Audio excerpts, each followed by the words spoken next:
Broadcasting live from WOUB TV in Athens, this is Newswatch.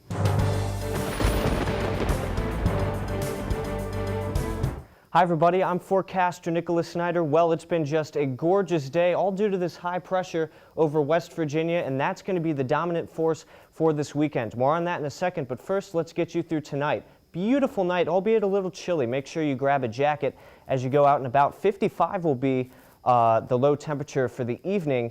And as we look at tonight, 50 will be our low. So again, make sure you have a jacket as you go out and about. It'll be clear and chilly. Winds will be out of the west at 0 to 5. All across the area, pretty much the same. Look at these two 49s in Newark and Chillicothe. It's getting to that time of year where we start really cooling it down. As we go through your morning tomorrow, 51, 57, and 62. Clouds will thicken up as we go throughout the day. AM sun, PM partly cloudy skies. Look at this just gorgeous day for your Saturday. Great day to go out and about. 68 will be our high.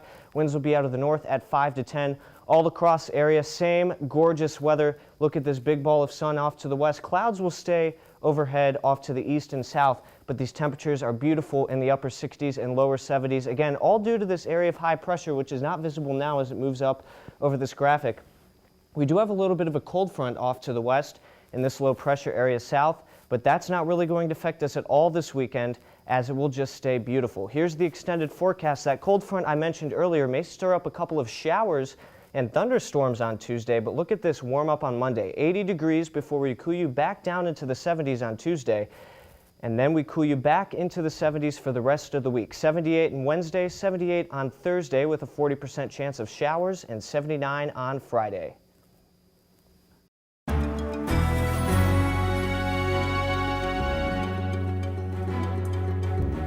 Hello and welcome to a special edition of Newswatch. I'm Abby Grisey. On tonight's show, we're focusing on sexual assault in Athens. It's a sensitive topic, and the stories you'll hear have detailed descriptions of sexual assault, which may not be suitable for all viewers. It's been almost a year since the beginning of the Me Too movement, and today Congress delayed the vote of Supreme Court Justice nominee Brett Kavanaugh due to sexual misconduct allegations. Here in Athens, students and community members are trying to grapple with the number of sexual assault reports in the past several weeks. Here's a rundown of reports from the OU and Athens police departments. First, a third party reported a female was raped by an unknown male on the night of August 25th, which was OU's opening weekend. It happened in an unknown residence between Mill Street and Crawford Hall. Then 2 more rapes were reported to OUPD and APD the next weekend. One was a kidnapping and rape where the victim was forced into a vehicle and then raped in her dorm room. The other was a sexual assault near Mill Street. Police are investigating to see if those assaults that occurred during the weekend of September 2nd are related, because they are located in the vicinity of Mill Street. On September 5th, OUPD received an anonymous rape report from the hospital.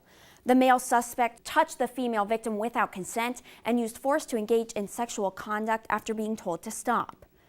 On September 18th, a male suspect grabbed a female victim's backpack, then her hand, then her butt. She hit the suspect in the head and sprayed him with pepper spray so she could leave the area. And on September 23rd, a student visiting from out of town says she was sexually assaulted by a known suspect in the Mill Street area. Those are only the reports for this semester. Each year, the university has to report crime statistics in what's called the Cleary Report. In 2016, 32 rapes were reported on campus. 26 of them were in residential facilities. That yearly total was up from the 20 reports in 2015 and the 19 reports in 2014. But this isn't just an issue for Ohio University. The U.S. Department of Justice reports 20 to 25% of college women are victims of forced sex during college. The same goes for 15% of college men. So let's compare OU to other schools. Again, there were 32 reports of rape in 2016, as you can see here. And Ohio State has more than double of Ohio University's student population. Its Cleary report shows the university had 61 reports of rape. University of Cincinnati has around the same amount of students as Ohio University and had a total of 12 reports of rape in 2016. This year's Cleary reports will be released soon.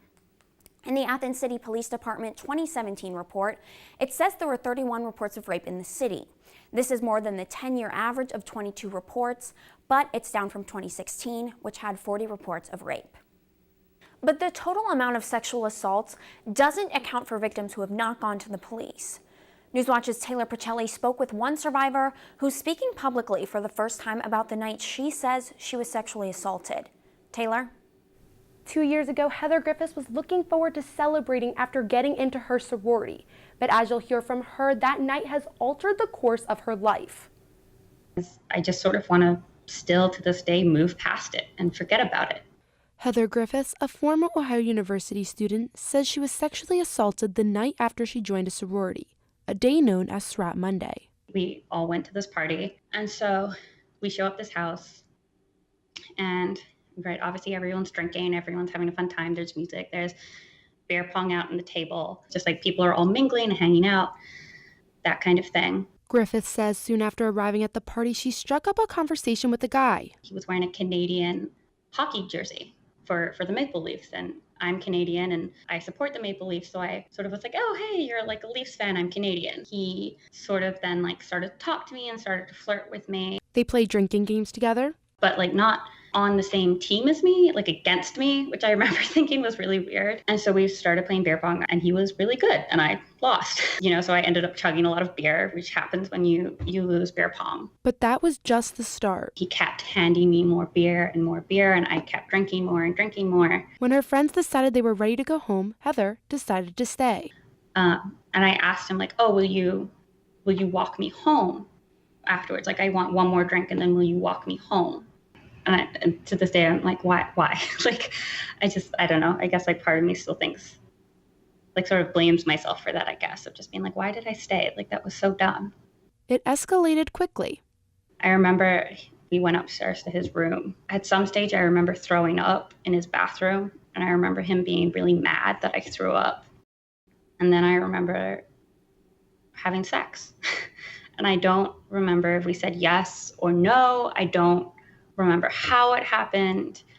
I just remember it happening. The next day, Heather says, was painful.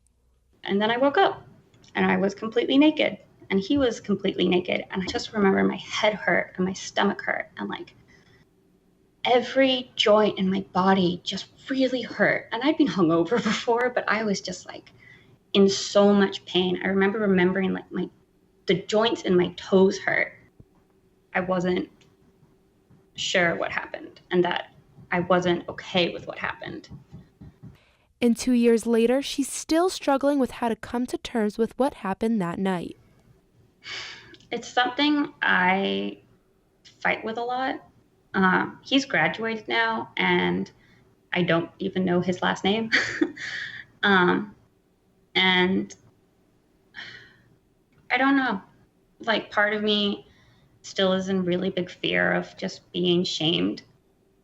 And then the other part of me thinks like, oh, but it could happen to other girls and he could do it to other girls and you probably weren't the first or the last and you should say something. Heather no longer attends Ohio University, but she did utilize the counseling and psychological services on campus to help cope with the incident. She now works for Nexton in Washington, D.C., fighting for women's rights every day. Thanks, Taylor. With incidents like Griffith's becoming all too common in Athens, police and the university have had their hands full since the start of this semester. And Ben, student leaders actually play a big role in educating other students. Yes, as well as local groups and businesses about what to do if you or someone you see is in danger of sexual assault. Ohio University's Student Involvement Center is home to Power Gamma, an organization led by students which aims to educate others about dealing with sexual assault. They put on various training sessions, the most requested of which being their Better Bystander training, which teaches attendees what to do if they witness a potential sexual assault. They say there has been an increase in training requests since the school year has started.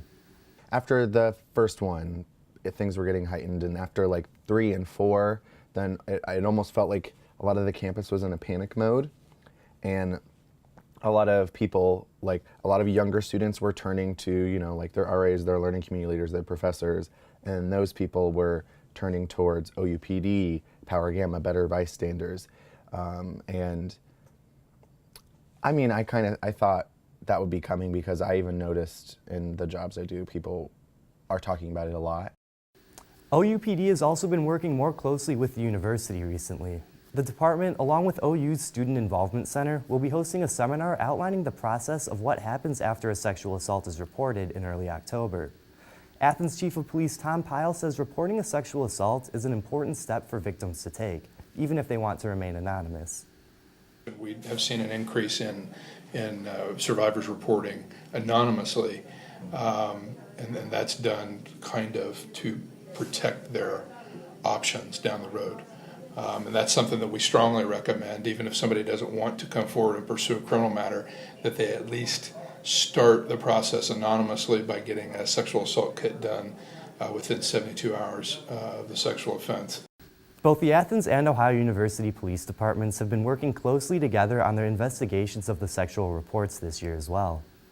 Since releasing a joint statement earlier this month, the two departments have been working together to increase patrols in areas where reported incidents occurred, according to OUPD's Lieutenant Ryan. We have told patrol staff to specifically focus on the areas where we took some of those reports. So the Mill Street area, the Stewart Street, East, South Greens, and those areas. And so when officers are on patrol, they're definitely more often in those areas. So Ben, that's what the police are doing. How has the community responded to this issue? Well, local businesses in Athens are also stepping up in light of the community's sexual assault problem. Over at the Overhang Bar, bar manager Stacy Mullins has already put her better bystander training to use. And what I normally do is either I try to get the person by themselves to make sure they're okay, or if they go to the restroom, I will go and check on them. Or even just as simple, like if the person who I think is making them uncomfortable, their back is towards me, I'll just do like, I will word like, hey, you're okay, that kind of thing. And then depending on how their body language is how I react. Multiple other bars and restaurants in the area have gone through the same program as well.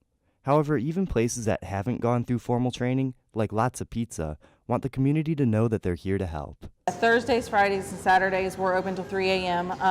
That is the bulk of the foot traffic for late nights here in Athens.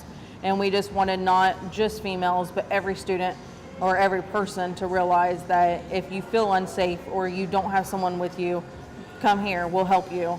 Other places have used things such as coasters and discreet signs to make customers aware that their staff is ready to help. And Abby, for folks looking for other ways to get home safely, OU offers a CATS late night service, which offers rides home from up to 2 miles from Baker Center. Thanks, Ben. And coming up after the break, find out what students are doing to help keep each other safe. But first, we talk to a nurse examiner about what happens when someone comes to them after an alleged rape. These stories and more when Newswatch returns.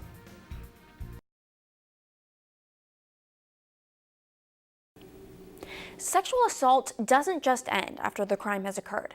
Victims have to decide if they want to report the crime as well as take an exam. Newswatch reporter Diamond June talks to a nurse and SANE coordinator about the steps of taking a forensic exam. It is a long process. It's not I'm going to be in here for a few minutes and leave. It's on average about 4 hours. Sometimes they can go quicker, sometimes they can go a little longer, it depends. But when they come in, we explain kind of what the process is, and each time before we do a step, we explain what we're going to do before we do it and give that patient the option each time. So we get like a written consent that says, yes, you can collect this evidence. If you find injuries, you can take photos if need be, but we let them know at any time they can change that. So if they want to start the kit and they change their mind, that's fine. But yeah, there's a lot of swabs that we do. There's oral, fingernails, and then any genital swabs. We also collect a history, which is for us to kind of diagnose and treat, and also to look for where we may need to swab. So depending on what occurred, if they were grabbed or something, we may try to swab where they were grabbed, or if they say, I think he kissed me, or I remember feeling his breath on me, then we would swab like the neck. We also do a head to toe, and we're looking for any injuries. We keep the patient covered as much as possible, and what I usually do is, because our gowns have buttons on the sleeves, I'll unbutton one part and keep them as covered as I can, and I'll look at their arm and then just kind of look at them so that they stay covered so they're not completely exposed. For the extended version of the interview, head to WOUB's YouTube channel. Later in the show, we talk with Survivor Advocacy Outreach Program Coordinator Jennifer Seifert. She'll explain how SAOP helps victims. It's on us, Bobcats. That was the name of the student-organized rally to support victims of sexual assault yesterday evening. Newswatch reporter Connor Keurig has the message participants gathered to share. I believe you and I hear you. Our assaults were never and will never be our fault. That's Brianna Civey, a survivor of sexual assault. More than 500 people gather in front of Cutler Hall to share this message. Survivors, we stand with you. Shanklin began to plan It's On Us about 3 weeks ago through Facebook. We are here to promote the bystander effect. We want people to shut down acts of sexual violence before they happen. The It's On Us rally started as a march uptown before ending on College Green. There, people shared stories of recovery and also messages of support. Tori Doran was one of those people sharing her experience. But trust me, it wasn't easy. I was diagnosed with PTSD, and my anxiety and my depression got worse. Doran says her first step was her best move. She reached out to the Survivor Advocacy Program. SAP was present at the rally too. Let's not only survive together, but let's thrive together. Thank you. Reporting for WOUB, I'm Connor Keurig. Rallying together with the march isn't the only way students are taking action against sexual assault. There's also a group of students who are coming up with their own solutions to try and change the culture or make campus safer. These students are taking action against sexual assault. A lot of people were very upset by this, and I was having a little bit of self-reflection. I was like, well, what can I do now? I want to help be a solution, and to me that's more than a dollar. That's more than money. Instead of just reading the crime alert emails from OUPD, students are doing what they can to make their community safer. OU seniors Mary Risnar and Aaron Halpin started a group chat on the app GroupMe called Safe Walk Home. Girls can message to check if other girls are walking home at the same time as them. I was just so tired of hearing girls talking about how scared they were of walking home and how, this isn't a safe campus. The GroupMe reached its 500-person capacity in 30 minutes, and when 500 more spots were added, it reached capacity again in 30 minutes. We never expected it to be that big. We thought maybe 100 women would be in it, and then now there's 1,000, and it's so much bigger, and it's just so nice to see women wanting to help other women. Another resource people have for after a night out is a ride service. Matthew Shiflett is a Lyft driver in Athens and said in a tweet he would walk passengers from the car to their door. Making sure people get home safely is more important to me than the extra couple of bucks I can make if I leave you 30 seconds sooner or something. Whether you're on the job or not, we have to take care of each other. Bartenders can be a resource for people who may need help during a night out, but they're not the only ones people can turn to. Mike Ottinger, also known as DJ Hex, says DJs at the bars look out for people trying to slip something into drinks. I'm on par with these bartenders in terms of just seeing what's going on. So I have a different perspective on things, and I really just want to do it for our community and for the people close to me that have been affected by that. Though the long-term effects of these measures students have taken are uncertain, it's clear they're trying to turn what some might call a helpless situation into something good. I hope that other people help find a solution, that other people are willing to step up, be the difference, just to be better people, be better Bobcats. The group chat Safe Walk Home is now at almost 2,000 members. Coming up on Newswatch, Ohio Greek Life tried to show support by hanging banners, but it actually caused some trouble. And reporter Elise Hammond takes a look at how people are reacting to the assaults on social media. Those stories are still ahead.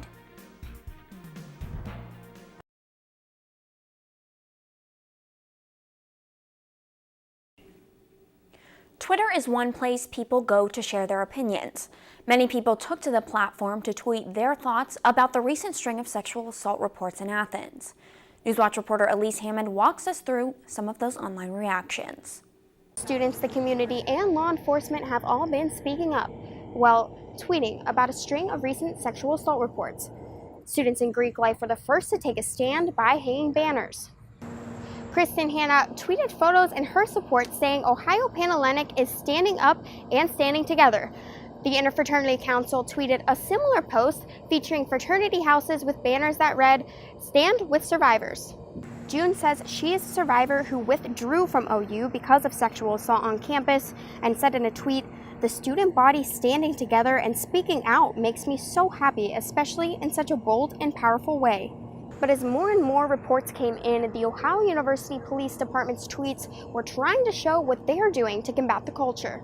One saying, "Our officers patrol campus on foot, in cars, and on bikes." And another saying that officers are focused on residential areas, and ending the tweet with, "Don't be afraid to call us." Some bars even joined in the conversation, tweeting some photos of their staff saying they are here to help anyone who needs it and to be a safe place for every Bobcat. Reporting for Newswatch, I'm Elise Hammond. Other groups like Ohio University's Transportation and Parking Services also joined in, offering information about rides and ways to get home safely. As you saw earlier, the Greek community is reacting to the reports of sexual assault by hanging up banners outside of their chapter houses. However, they never thought it would cause any trouble. The Athens Office of Code Enforcement and Community Development fined some of the Greek houses for the banners, saying it was a fire hazard. Yet they never had an issue with hanging signs before. In response to the fines, @Kaiser's BBQ tweeted out, "Keep that banner up, you get fined, we will pay for it." The community is coming together in a number of ways. I know a lot of fraternity and sorority life has put up banners, and any of them that are receiving fines, that has been offered to pay for by a local restaurant, which is awesome. So it shows community involvement with fraternity and sorority life. I think it's really important that the Greek community comes together to present these awesome signs, because sexual assault, sexual violence is relevant with men and women, and so it sends a super powerful message when we all come together to talk about it. The Greek community hopes everyone hears their message and that it will help put a stop to the violence. Reporter Caitlin Coolidge sits down with the Survivor Advocacy Outreach Program Coordinator. How the program not only helps those in Athens, but all over Southeast Ohio. Next on Newswatch.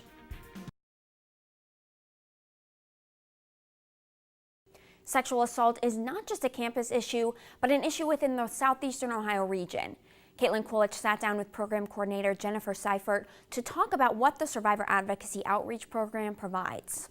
Jennifer Seifert has been with SAOP for several years and says they help people in 7 counties throughout Southeast Ohio. And she says there are ways you can help people who may be victims of sexual assault.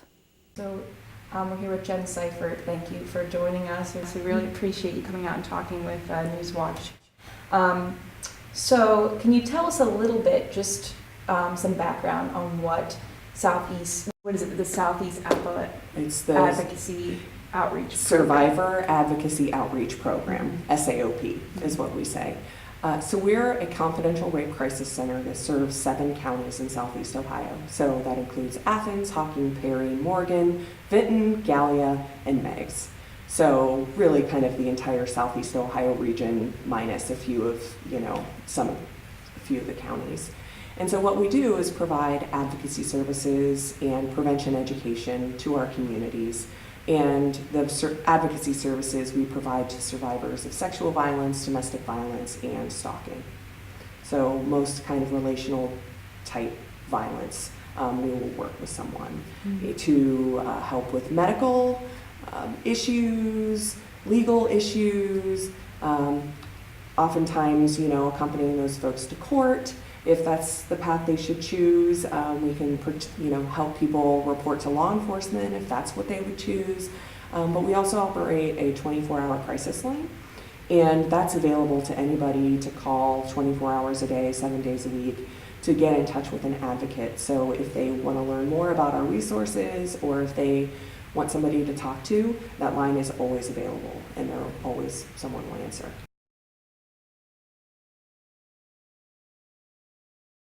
To learn more about SAOP and what you can do to help sexual assault survivors, visit WOUB's YouTube page. Thanks, Caitlin. And that does it for this special edition of Newswatch. Thanks for watching. I'm Abby Grisey. Stay tuned for the PBS NewsHour coming up next. And remember, you can find the latest news anytime at WOUB.org. Have a great night.